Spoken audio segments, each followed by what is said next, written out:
我们邻家人想说，恭喜发财，万事如意，社会健康，新年快乐。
Keluarganya kiri kanan, anak-anak lihat papa mama, istri lihat suami, suami lihat istri. Ayo mangkong senyum boleh ya. Ada sukacita, amin. Kita mau nyanyi satu pujian buat Tuhan. Kita katakan berbahagialah orang yang kesukaannya adalah firman Tuhan dan melakukannya siang dan malam. Kita nyanyi sama-sama ya pujian ini ya. Yang di rumah boleh tepuk tangan ya. Boleh gandengan tangan. Kita nyanyi sama-sama. Berbahagialah. Berbahagialah orang yang kesukaannya ialah Taurat Tuhan dan yang merenungkannya siang dan malam. Ia seperti pohon yang ditanam di tepi aliran air dan menghasilkan buahnya pada musimnya dan yang tidak layu daunnya. Apa saja yang diperbuatnya pasti berhasil. Amin. Jemaat yang dikasih Tuhan, berbahagialah yang kesukaannya firman Tuhan. Mari kita nyanyikan pujian ini lagi. Berbahagialah orang yang kesukaannya ialah Taurat Tuhan dan yang merenungkannya siang dan malam. Ia seperti pohon apa? Amin. Yang menghasilkan buahnya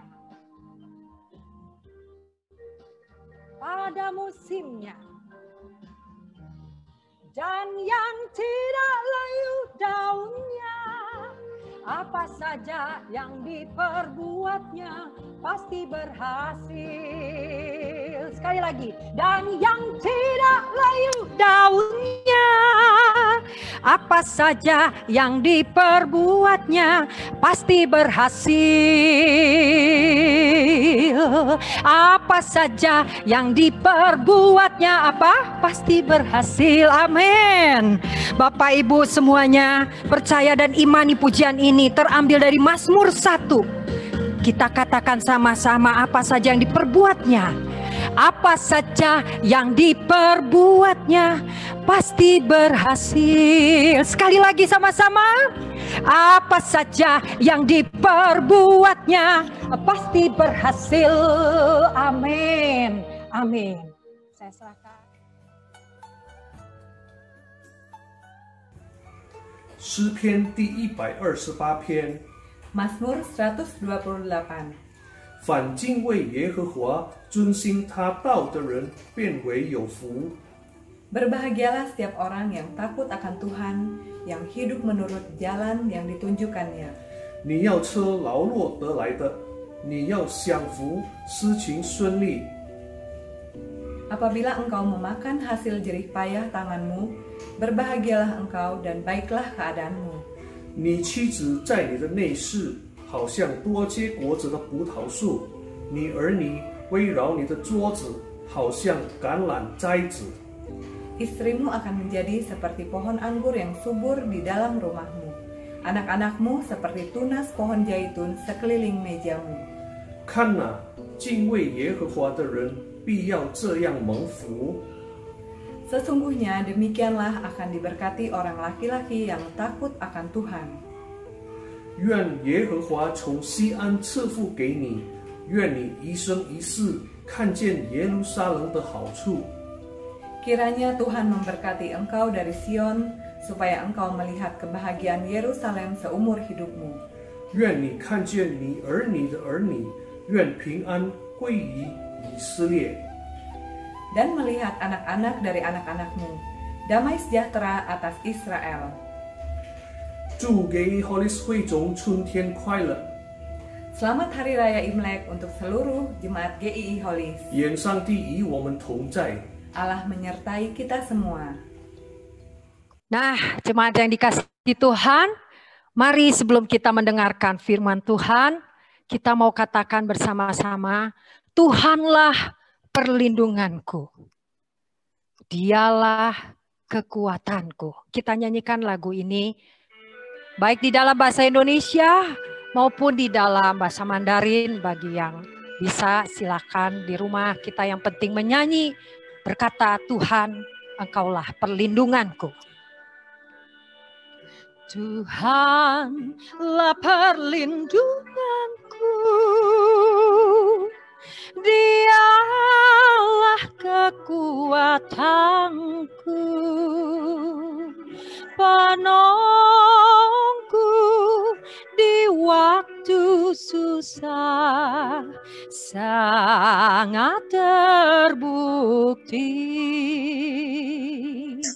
Tuhanlah perlindunganku, Dialah kekuatanku, penolong di waktu sukar, sangat terbukti. Haleluya. Haleluya, haleluya, ku mau puji Dia. Haleluya, haleluya, ku mau sembah Dia. Mari kita nyanyikan sekali lagi. Boleh di dalam bahasa Indonesia ataupun di dalam bahasa Mandarin. Angkat hatimu, pujilah Tuhan, katakan Engkau Tuhan kekuatanku. 上帝是我们的避难所，是我们的力量，是我们在患难中随时的帮助。哈利路亚，哈利路亚，我要歌颂他。哈利路亚，哈利路亚，我要赞美他。哈利路亚，哈利路亚，哈利路亚 bagi Tuhan. Kami mengucap syukur atas tahun baru yang Tuhan sediakan bagi kami. Kami memuji Engkau Tuhan. Haleluya. 我要赞美他，我要赞美他。Sekali lagi, ku mau sembah Dia. Saya serahkan sebelum kita mendengarkan firman Tuhan, mari vokal grup dari Usinda. Saya persilahkan.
Mari Bapak Ibu kita berdoa yuk. Tuhan, kami bersyukur karena kami boleh memasuki tahun yang baru. Tahun yang Engkau anugerahkan kepada kami ya Tuhan. Dan kami hanya bisa menerimanya saja. Karena semuanya adalah atas kasih karunia dan kebaikan. Dan di tahun yang baru ini, kami ingin ambil satu komitmen bahwa kami ingin hidup takut akan Engkau. Dan pada waktu kami mengatakan hidup takut akan Engkau, kami hidup menuruti jalan-jalan yang Engkau tunjukkan kepada kami. Nah, kami mau ambil komitmen itu, supaya hidup kami diberkati oleh Tuhan. Kami berbahagia karena kami diberkati oleh Tuhan. Keluarga kami berbahagia karena keluarga kami diberkati oleh Tuhan. Tolong kami untuk merenungkan satu bagian dari firman, supaya ini menjadi dasar bagi hidup kami. Dalam nama Tuhan Yesus kami berdoa. Amin. Mari Bapak Ibu sekalian kita Lihat Mazmur pasal 128. Ayat 1 sampai ayat yang keempat. Mazmur 128 ayat 1 sampai ayat yang keempat. Sudah ada di layar kita. Saya akan membaca untuk Bapak Ibu, saudara-saudara sekalian. Berbahagialah setiap orang yang takut akan Tuhan, yang hidup menurut jalan yang ditunjukkannya.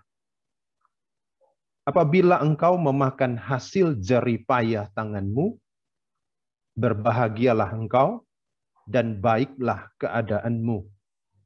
Istrimu akan menjadi seperti pohon anggur yang subur di dalam rumahmu.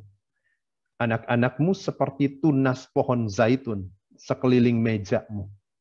Sesungguhnya demikianlah akan diberkati orang laki-laki yang takut akan Tuhan.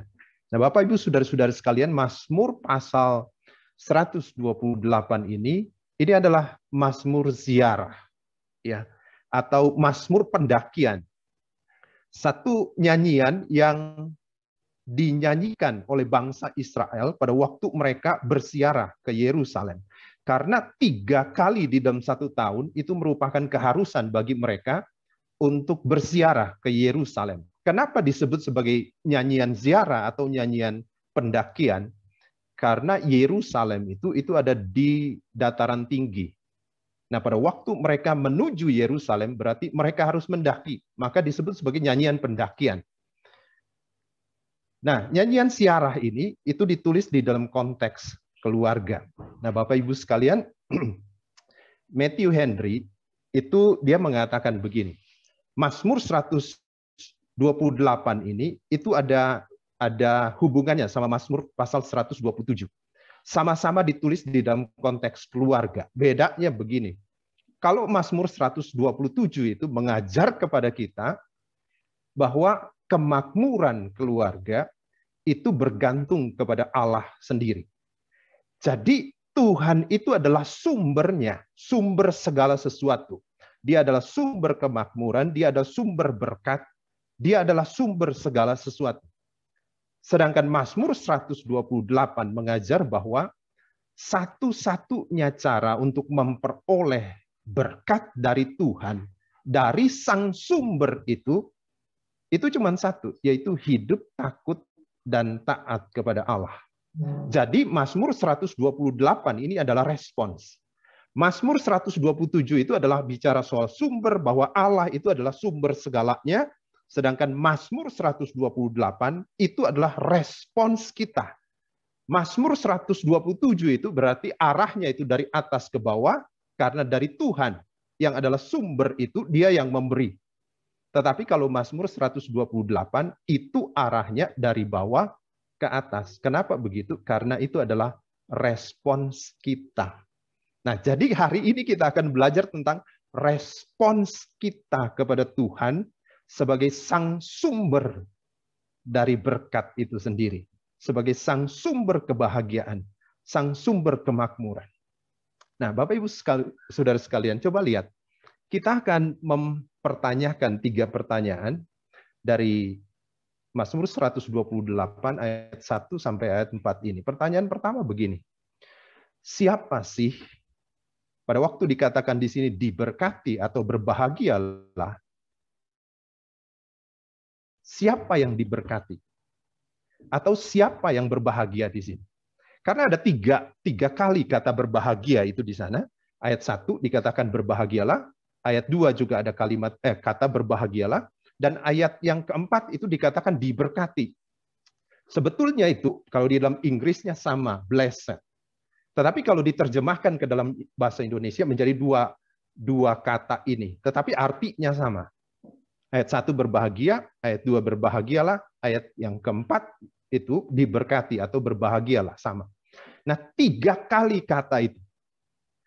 3 kali kata itu. Nah, siapa dia yang diberkati di sini pada waktu dikatakan berbahagialah atau diberkatilah? Siapa dia? Siapa? Jawabnya adalah dikatakan situ ayat 1, berbahagialah setiap orang. Berbahagialah setiap orang. Setiap orang itu diminta berbahagia. Nah, siapa setiap orang ini? Nah, di ayat 2 itu dibuat lebih personal di situ. Memakai kata ganti orang kedua tunggal. Ya. Dikatakan begini, apabila engkau memakan hasil jerih payah tanganmu, jadi engkau dan mu, lalu berbahagialah engkau dan baiklah keadaanmu, engkau dan mu. Kemudian ayat yang ketiga dikatakan, istrimu, mu, akan menjadi seperti pohon anggur yang subur di dalam rumahmu, anak-anakmu, seperti tunas pohon zaitun sekeliling mejamu. Jadi menjadi lebih personal di situ, ya. Engkau mu, lalu engkau mu, lalu mu dan mu. Lebih personal. Nah, pertanyaannya adalah siapa? Pada waktu dikatakan engkau, siapa engkau di sini? Waktu dikatakan mu, siapa mu di situ? Jawabnya adalah di ayat yang keempat. Ayat yang keempat dikatakan begini, sesungguhnya demikianlah akan diberkati orang laki-laki. Ya, orang laki-laki. Jadi pada waktu dikatakan engkau atau mu, siapa dia? Orang laki-laki. Jadi yang berbahagia itu adalah orang laki-laki.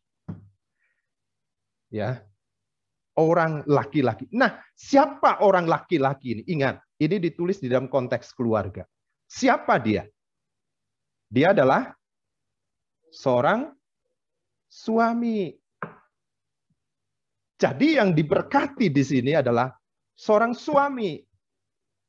Nah, berkatnya berupa apa? Ada 3 dikatakan di situ. Apabila engkau memakan hasil jerih payah tanganmu, berbahagialah engkau dan baiklah keadaanmu. Berkat pertama itu adalah apabila engkau memakan hasil jerih payah tanganmu, berbahagialah engkau dan baiklah keadaanmu. Perhatikan di sana. Seorang suami yang diberkati itu adalah dia berbahagia oleh karena apa? Oleh karena dia bisa memakan hasil jerih payah tangannya. Yang dimaksudkan di sini bukan berarti berkat itu turun dari langit langsung. Bukan. Tetapi orang ini menjadi berbahagia oleh karena apa? Oleh karena dia diberkati pekerjaannya. Jadi ini adalah orang yang bekerja, bukan orang yang tidak bekerja. Ini adalah orang yang bekerja. Diberkati dia. Kenapa? Karena Tuhan itu akan membuat berhasil segala yang dikerjakan oleh tangannya. Apabila engkau memakan hasil jerih payah tangan. Dan ingat Bapak Ibu sekalian, pada waktu dia berjerih payah, berjerih lelah, bukan berarti tidak ada tantangan. Pasti ada tantangan di dalamnya. Tidak mungkin tidak ada tantangan yang kita hadapi, meskipun kita adalah orang yang percaya kepada Tuhan, tidak mungkin tidak ada tantangan yang kita hadapi selama kita hidup di dalam dunia ini. Kenapa? Karena dunia ini adalah dunia yang sudah jatuh di dalam dosa. Pasti ada tantangan. Pasti ada kesulitan. Pada waktu manusia jatuh di dalam dosa, di dalam Kejadian pasal 3, Tuhan juga sudah mengingatkan kok, dengan bersusah payah, dengan berpeluh, engkau akan mengusahakan akan makananmu sendiri. Tantangan kita itu makin berat, bahkan makin lama makin berat. Tetapi Tuhan itu akan memberkati apa yang dikerjakan oleh tangannya. Jadi yang berbahagia itu siapa? Seorang suami. Kenapa? Karena dia akan diberkati, jerih payah tangannya akan diberkati. Yang kedua, istrimu akan menjadi seperti pohon anggur yang subur di dalam rumahmu. Berkat yang kedua yang dia terima. Istrimu akan menjadi seperti pohon anggur yang subur di dalam rumahmu. Dan berkat yang diterima dari seorang suami adalah anak-anakmu Itu seperti tunas zaitun sekeliling meja. Nah, sampai di sini mungkin kita bertanya-tanya begini. Loh, kok yang diberkati itu cuma sang suami? Cuman orang laki-laki, dan di sini karena ini dalam konteks keluarga, berarti dia cuman sang suami. Kok yang diberkati itu cuman sang suami? Apa begitu? Enggak, Bapak Ibu sekalian. Kenapa begitu? Karena sang suami itu adalah pemimpin di dalam keluarga. Oke? Seorang suami itu adalah pemimpin di dalam keluarga. Kebahagiaan seorang suami adalah kebahagiaan keluarga. Kebahagiaan seorang suami adalah kebahagiaan istri. Kebahagiaan seorang suami adalah kebahagiaan anak-anaknya. Pada waktu sang suami diberkati oleh Tuhan, berkat itu juga untuk istri dan anak-anaknya. Gitu. Jadi semuanya di dalam konteks keluarga di sini itu diberkati oleh Tuhan. Di sini. Oke. Pertanyaan yang kedua adalah, kalau begitu, orang yang seperti apa yang dikatakan orang yang diberkati atau orang yang berbahagia itu di sini? Orang yang seperti apa? Jawabnya itu ada di ayat yang pertama. Coba perhatikan.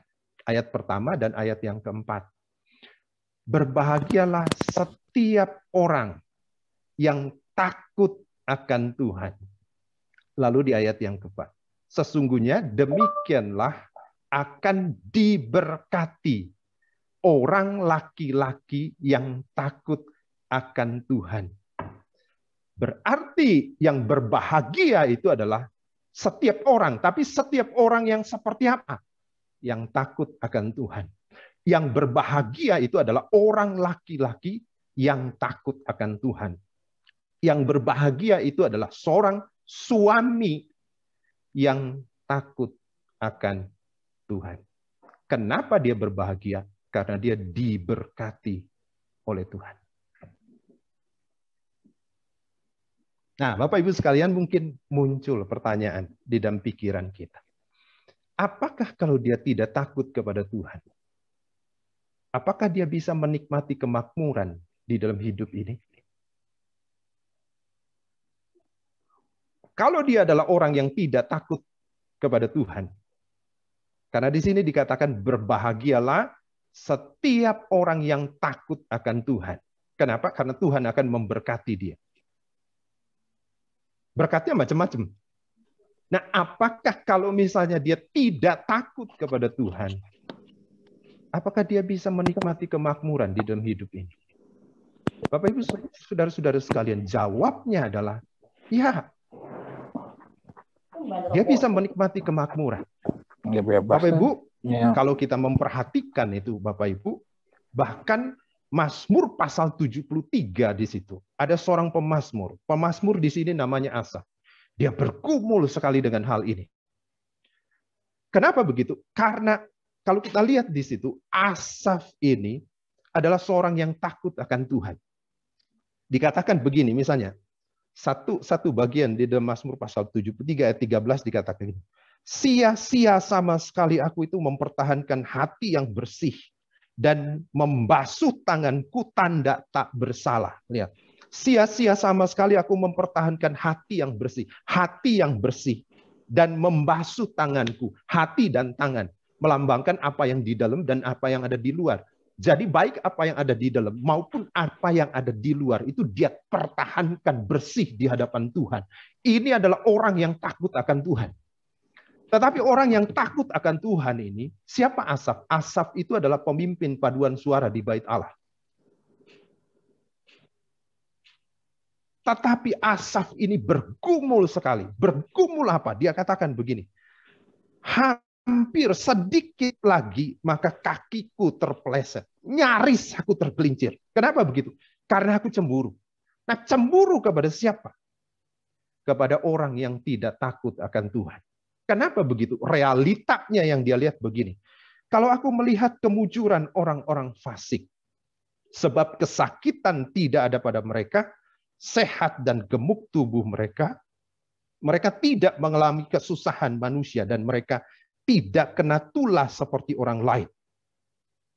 Sebab itu mereka berkalungkan kecongkakan dan berpakaikan kekerasan. Mereka, orang-orang fasik itu adalah orang-orang bukan hanya tidak percaya kepada Tuhan, tetapi mereka adalah orang-orang yang menantang Tuhan di dalam hidup mereka sehari-hari. Tetapi pada waktu Asaf itu membandingkan dirinya dengan orang itu, cemburu dia. Cemburu dia. Kenapa begitu? Karena mereka menikmati, seakan-akan menikmati berkat-berkat Tuhan yang luar biasa itu di dalam kehidupan mereka.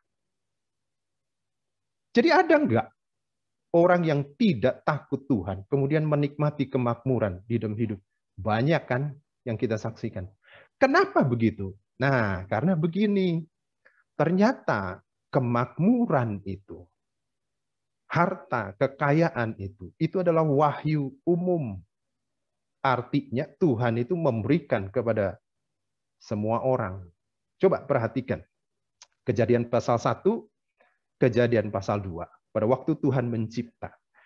Tuhan mencipta misalnya di hari yang pertama, lalu Tuhan mengevaluasi apa yang dia cipta. Lalu dia katakan itu baik. Hari yang kedua dia evaluasi, dia katakan baik. Hari yang ketiga, hari yang keempat, hari yang kelima sama, dia dicipta, lalu dia evaluasi baik. Hari yang keenam, Tuhan cipta manusia.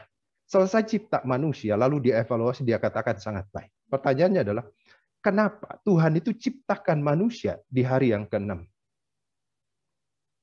Kenapa?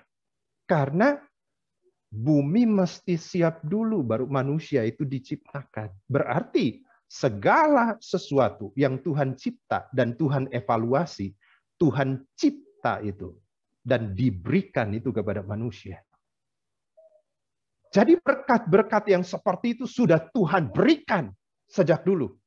Nah, kalau begitu apa bedanya kita yang takut akan Tuhan, yang menikmati berkat-berkat Tuhan dengan mereka yang tidak takut kepada Tuhan dan juga menikmati berkat?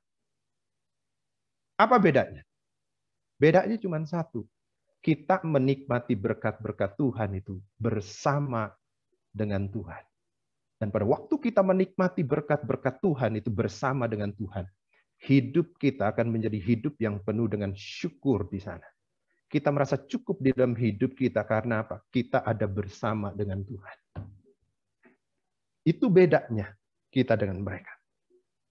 Jadi berbahagialah setiap orang yang takut akan Tuhan. Pertanyaan yang ketiga, yang terakhir adalah begini.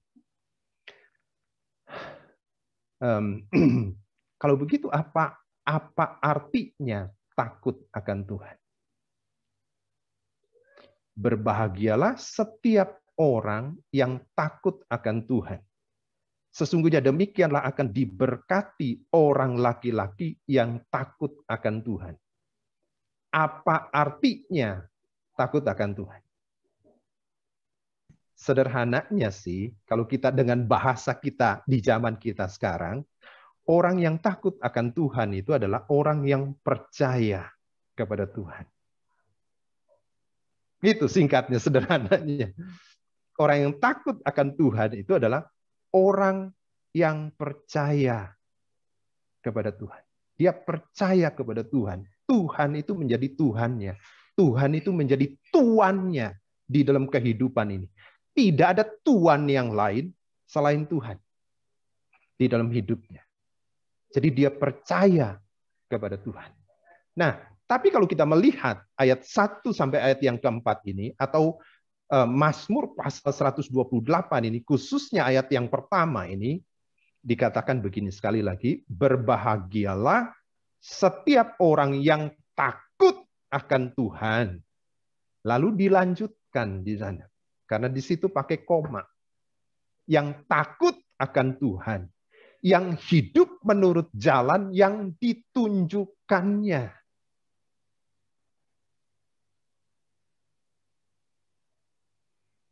Bapak, Ibu, saudara-saudara sekalian, izinkan saya bertanya satu hal begini.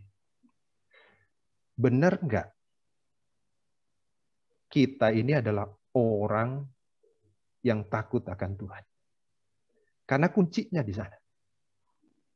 Kunci orang yang diberkati oleh Tuhan, kunci orang yang dikatakan di sini itu berbahagia ini, itu takut akan Tuhan. Izinkan saya bertanya satu hal, benar enggak kita, saya dan Bapak Ibu saudara-saudara sekalian, coba sejenak kita berefleksi, melihat diri kita dan bertanya kepada diri kita, benar enggak kita ini adalah orang yang takut akan Tuhan?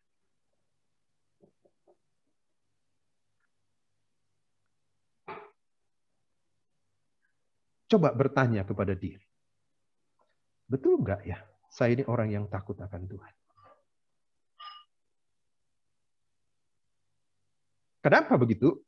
Sebab orang yang takut akan Tuhan itu adalah orang yang hidup menurut jalan yang ditunjukkan oleh Tuhan.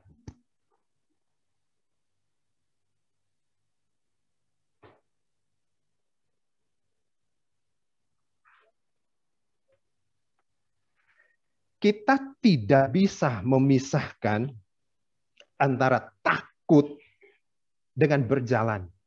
Antara fear dan walk di situ. Ini adalah satu kesatuan. Kalau kita berkata bahwa kita takut akan Tuhan, pasti orang yang mengaku seperti itu pasti akan mewujud di dalam tindakannya bahwa dia adalah orang yang berjalan di jalan yang Tuhan tunjukkan kepada dia. Kalau kita adalah orang yang mengaku bahwa kita adalah orang percaya, kita pasti akan hidup berdasarkan jalan-jalan yang Tuhan itu tunjukkan kepadanya. Gak mungkin tidak. Karena apa? Karena ini adalah satu kesatuan. Bagaimana caranya orang lain tahu bahwa kita adalah orang percaya kalau itu tidak kita tunjukkan lewat tindakan-tindakan kita? Itu tidak mungkin. Tidak mungkin. Jadi pada waktu kita mengatakan kita percaya, di dalam pengakuan percaya kita itu juga melibatkan akan perbuatan di dalamnya. Tindakan di dalamnya. Jadi kita mengakui percaya, nah pengakuan itu pasti itu akan mewujud di dalam tindakan kita. Tidak mungkin tidak. Maka di situ ditulis, itu tidak dipisahkan. Berbahagialah setiap orang yang takut akan Tuhan, yang hidup menurut jalan yang ditunjukkannya. Jadi dia mengatakan bahwa dia takut Tuhan, percaya kepada Tuhan, dia juga hidup bagi Tuhan di dalam hidupnya. Dia tunjukkan itu di dalam perbuatannya. Ini hal yang tidak bisa dipisahkan. Kita tidak bisa memisahkan antara percaya dan perbuatan kita. Tidak bisa. Ini menjadi satu kesatuan. Antara percaya dan berjalan di jalan Tuhan. Itu menjadi satu kesatuan. Bapak Ibu perhatikan ini.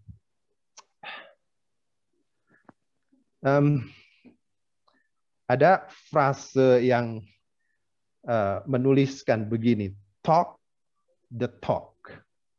Yang kedua itu adalah talk the walk. Dan yang ketiga itu adalah walk the talk. Nah, apa artinya? Bapak Ibu, kalau talk the talk itu no action, talk only. Jadi dia cuma ngomong doang. Nggak ada actionnya. Jadi apa yang dia omongkan itu tidak mewujud di dalam tindakannya. Talk the talk. Nah, yang kedua adalah talk the walk. Kalau di dalam seminar-seminar, khususnya seminar leadership, seminar kepemimpinan tentang marketing, yang kedua ini pasti ditekankan. Talk the walk. Kenapa? Karena orang-orang yang memimpin seminar itu akan mengatakan bahwa kita semua pasti punya mimpi. Kita semua yang hidup ini pasti punya impian. Nah, bicarakan impianmu itu. Bicarakan kepada orang banyak. Makin banyak orang yang mendengarkan tentang impianmu, itu makin bagus. Kenapa begitu? Karena makin banyak orang dengar, itu akan mendorong kita. Untuk apa? Untuk walk the talk. Walk the talk itu adalah menunjukkan apa yang kita ucapkan itu lewat perbuatan. Jadi yang dituntut dari kita, yang mana? Talk the talk, talk the walk, atau walk the talk. Yang dituntut dari kita adalah walk the talk. Antara fear and walk itu nggak bisa dipisahkan.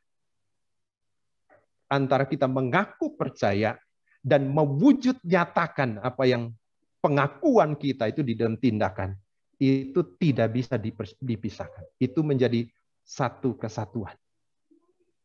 Nah, itu sebabnya ada orang yang berkata, a man's word must be tasted by his works. Ya, kata-kata dari seseorang itu harus diuji. Diujinya pakai apa? Pakai perbuatannya. Lihat perbuatannya. Benar nggak dia adalah orang yang seperti itu? Benar nggak? Jadi yang dituntut di sini adalah orang yang berintegritas. Orang yang berintegritas itu adalah antara apa yang di dalam dan yang di luar itu sama. Antara perkataan dan perbuatannya itu sama. Bapak Ibu sekalian, benar nggak kita adalah orang yang takut akan Tuhan? Benar nggak kita ini orang yang percaya kepada Tuhan? Sebab kalau kita adalah orang yang percaya kepada Tuhan, berarti pengakuan kita itu akan mewujud di dalam tindakan kita sehari-hari. Itu menjadi lifestyle bagi kita. Antara mulut dan tindakan kita itu sejalan. Sama. Berbahagialah setiap orang yang takut akan Tuhan. Yang hidup menurut jalan yang ditunjukkan. Yang ditunjukkannya. Bapak Ibu sekalian, hidup kita akhir-akhir ini tidak mudah. Setahun lebih kita ada di dalam kondisi seperti ini, pandemi COVID-19. Tetapi bagi kita orang-orang yang takut akan Tuhan, dan yang hidup menurut jalan yang ditunjukkan oleh Tuhan, itu tetap ada di dalam pemeliharaan Tuhan. Firman Tuhan berkata, diberkatilah atau berbahagialah orang yang seperti itu. Dia berbahagia oleh karena dia diberkati oleh Tuhan. Amin. Mari kita berdoa yuk. Tuhan, kami bersyukur kepada-Mu ya Tuhan, karena Alkitab yang adalah firman-Mu ini, itu menunjukkan kepada kami jalan-jalan-Mu.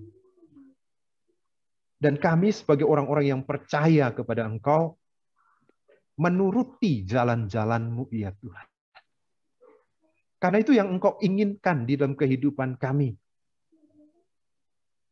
Walk the talk. Kami mewujud nyatakan kepercayaan kami itu di dalam tindakan-tindakan kami. Tuhan, terima kasih. Terima kasih Tuhan. Tolong kami untuk betul-betul mewujud nyatakan kepercayaan kami itu di dalam tindakan kami sehari-hari. Di dalam kondisi yang bagaimanapun hidup kami, Engkau tolong kami. Terima kasih, terpuji nama-Mu. Di dalam nama Tuhan kami Yesus Kristus, Juru Selamat kami yang hidup, kami berdoa dan kami mengucap syukur. Amin. 大家好，祝大家恭喜恭喜，新年快乐，新年蒙恩。我们要唱一首歌，活出爱，希望这首歌可以祝福你们。有一份爱从天而来，比山高，比海深，这不同摸不着，且看得见。因为有你，因为有我，甘心给，用心爱，把心中这一份爱活出来。稣的爱激励我，张开我的生命，让自己只为别人祝福。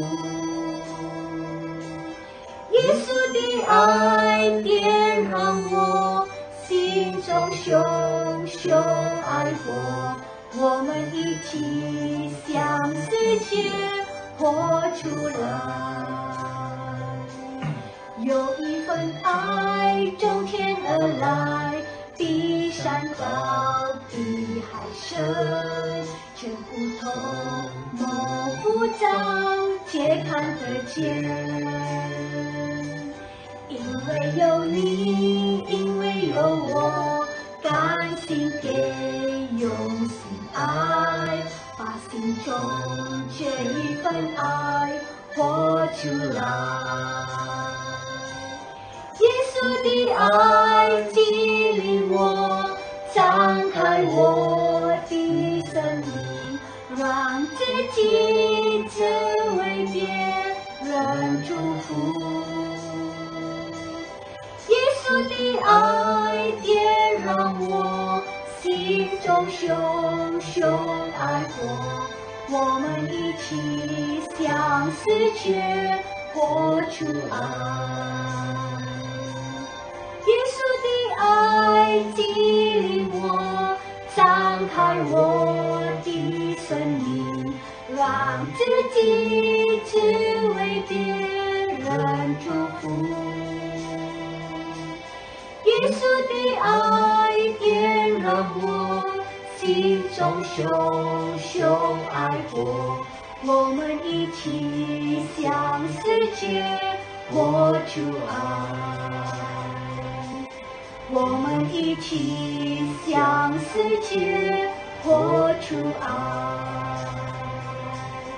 我们一起向世界活出爱。